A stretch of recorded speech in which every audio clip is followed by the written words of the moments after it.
Today we're going to do a little bit of couch talk, and Binu, the guinea pig, you're going to hear in the background because he wants to talk too. But a lot of us have been talking about weight loss through these videos, and I just wanted to address some things that I really think is important, and I'll try to go really quickly. One is food portions. Typically what happens is because we're not getting the proper nutrients, we want more food, or maybe we're using food for reasons that are not because we're hungry, and that is a habitual behavior, and we can get into all the psychology of it. The basis is that we're eating too much at one time, not necessarily too much, but too much at one time.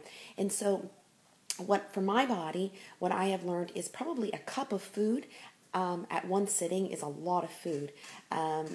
If you think about how big your stomach is, or how big you want your stomach to be, a lot of times you go to a buffet, you're eating like 3-4 plates of food. That is a lot of food, and that is a lot of things for your stomach, your intestines, your kidneys, your liver to have to get through in one sitting. So we really certainly want to be conscious of portions, but understand that if you eat a cup of food and then you're still hungry, you can wait 30 minutes and eat more. The idea is to eat and then wait for your body to realize that, hey, you put something in there. How are you doing with it? Are you able to digest that? Was that really enough? And then if not, go back and eat something else.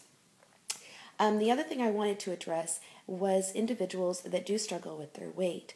I think that society, we've been really unfair to say that people that struggle with weight or are obese, that they eat too much, or that they are gluttonous, or that they eat bad things, greasy food or bad food, and that is just not true. There is so many medical reasons, both physically, psychologically, why people have struggles with their weight. And so I do think we need to be compassionate to ourselves and understand that if we're struggling with our weight, there is a reason, and we need to peel back those layers and find out why. And not just fix the dietary regime that we're doing. We need to really be brave enough to go in and say, why am I overeating? Why do I want to eat this? Why did I make that choice for myself? And not in a self-sabotaging way, but just as an analytical way, so that we cannot live in denial of our situation. And that brings us to the scale. So many times we don't want to step on that scale. We want to live in a little bit of a denial. We don't want to know what size we are.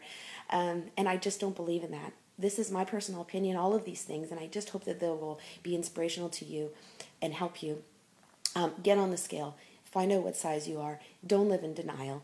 And then be happy with the choice you make. If you're a size 16 and you're happy, be happy.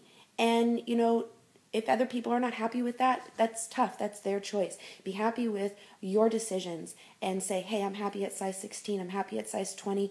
I'm happy at size 5, whatever you're happy at. But be responsible for your choice.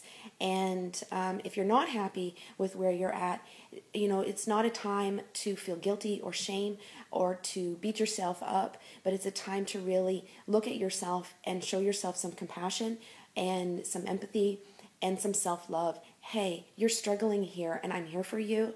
And this is what you're going to say to yourself.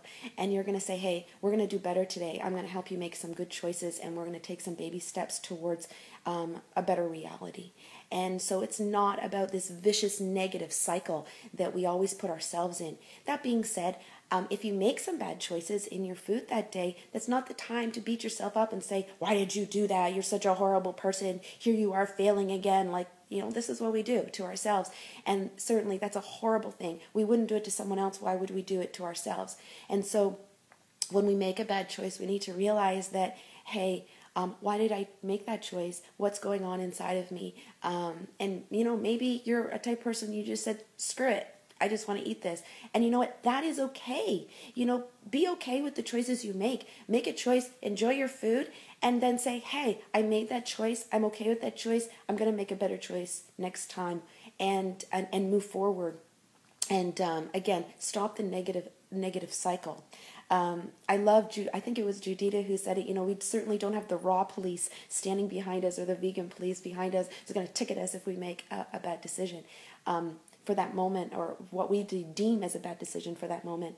And also, it's really important to note that if we make a decision that maybe we think is not so good, it doesn't mess up our whole day or our whole week. It's not like we get a perfect attendance for our choices for that week. It's a dimmer switch. And so was it a perfect day? No, but no day is perfect. So, kind of look at it in a dimmer switch. Was it your best day? No, but was it your worst day? Probably not. You did some great things that day, probably.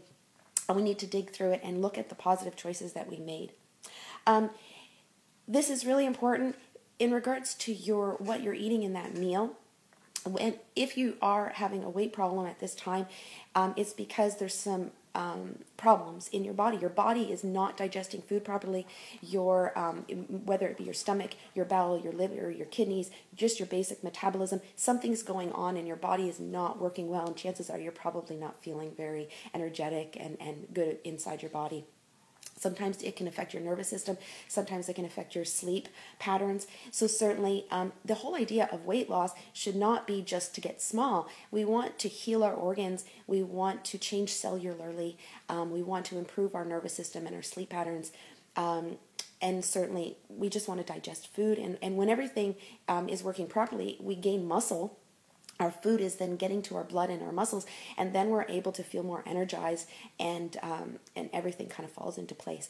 So note that there is a problem in your body, and so we want to not just keep feeding it, but we want to feed it very easily digestible foods so that one meal in, one meal out. And I eat 2 to 3 meals a day. So sometimes that doesn't always happen depending on how much I've put in, because we're not talking like a cup